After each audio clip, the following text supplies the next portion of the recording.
Hello friends, வணக்கம். Welcome back to my channel. இன்னைக்கு நம்ம சேனல்ல ரொம்ப ஹெல்த்தியான ஒரு ரெசிபி பார்க்க போறோம். வாழைத்தண்டு பொரியல் எப்படி செய்யறதுன்னு பார்க்கலாம். ரொம்ப ஈஸி தாங்க. துபாயில பாத்தீங்கன்னா இந்த மாதிரி தான் வாழைத்தண்டு கிடைக்கும். இதோட ரேட் பாத்தீங்கன்னா நம்ம ஊர் அமௌண்ட்டுக்கு 70 ரூபாய் வரும். இங்க வந்து 3.25 திராம்னு சொல்லுவோம். திராம்னு. இதுல வந்து நடுப்பகுதி பாத்தீங்கன்னா அதுதாங்க வாழைத்தண்டு.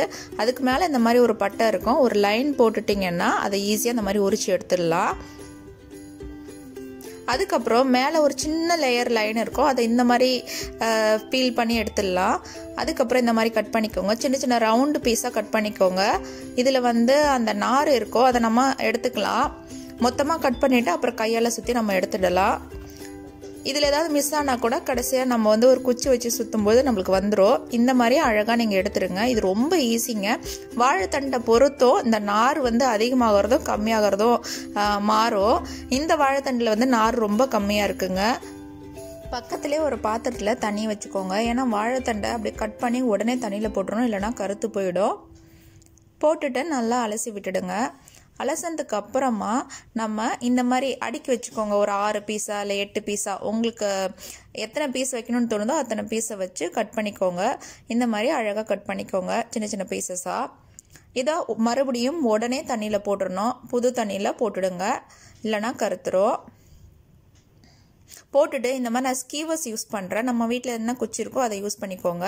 நம்ம மிக்ஸ் பண்ண மற்ற அந்த நாருங்க எல்லாம் இந்த மாதிரி நீங்கள் சுற்றும் பொழுது இதில் சிக்கிக்கும். நம்ம அதை ஈஸியாக எடுத்துடலாம். இப்போ வாழைத்தண்டு ரெடி ஆகிடுச்சு. மற்ற தேவையான பொருட்களை நம்ம பார்த்துடலாம். நான் இதுக்கு வந்து ஒரு 10லேருந்து 15 சின்ன வெங்காயம் எடுத்து அதை கட் பண்ணி வச்சுருக்கேன். 2 டேபிள் ஸ்பூன் வந்து கடலைப்பருப்பு, காஞ்ச மிளகாய், கருவேப்பிலை. இப்போ ஒரு வாணலில் தேவையான எண்ணெய் ஊற்றிக்கோங்க. எண்ணெய் ஊற்றுனதுக்கப்புறம் கடுகு போட்டுக்கோங்க. அதுக்கப்புறம் 1 டேபிள் ஸ்பூன் உளுத்தம்பருப்பு, 2 டேபிள் ஸ்பூன் கடலைப்பருப்பு, தேவையான வரமிளகாய்.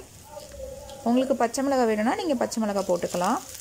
அதுக்கப்புறம் கருவேப்பிலை போடுங்க. கருவேப்பிலை நிறையா போட்டால் நல்ல மணமாக இருக்கும். அதுக்கப்புறம் நம்ம கட் பண்ணி வச்ச வெங்காயத்தை சேர்த்துக்கலாம். இதுக்கு சின்ன வெங்காயம் சேர்த்திங்கன்னா ரொம்பவே டேஸ்ட்டாக இருக்குங்க. சின்ன வெங்காயம் இல்லை அப்படின்ற பட்சத்தில் நம்ம பெரிய வெங்காயம் சேர்த்துக்கலாம். போட்டுட்டு நல்லா மிக்ஸ் பண்ணி விட்டுடுங்க. வெங்காயம் லைட்டாக வதங்கினதுக்கப்புறமா நம்ம கட் பண்ணி வச்ச வாழைத்தண்டை சேர்த்துக்கலாம். சில பேர் பார்த்திங்கன்னா இந்த வாழைத்தண்டை வந்து அவிப்பாங்க. அவிச்சோன்னா அதில் இருக்க சத்தெல்லாம் போயிடும். நீங்கள் இந்த மாதிரி செய்யும்பொழுது சத்துக்கள் நம்மளுக்கு முழுசாக கிடைக்கும். தேவையான உப்பை போட்டுட்டு நல்லா மிக்ஸ் பண்ணிவிடுங்க. அதுக்கப்புறம் ஒரு 1/4 டீஸ்பூன் மஞ்சள்தூள் சேர்த்துக்கோங்க. இங்கே பாருங்கள், நம்ம தண்ணியே சேர்க்கல, ஆனால் வாழைத்தண்டில் நிறையா தண்ணி இருக்கும். அந்த தண்ணியே அது வேக கரெக்டாக இருக்கும். அவ்வளோதாங்க. இதை வந்து ஒரு மூடி போட்டு 7லேருந்து 10 நிமிஷம் வரைக்கும் நம்ம வேக வச்சிடலாம். இப்போ 10 நிமிஷம் ஆயிடுச்சு. நான் ஓப்பன் பண்ணி பார்க்குறேன். நல்லா வெந்துருச்சுங்க.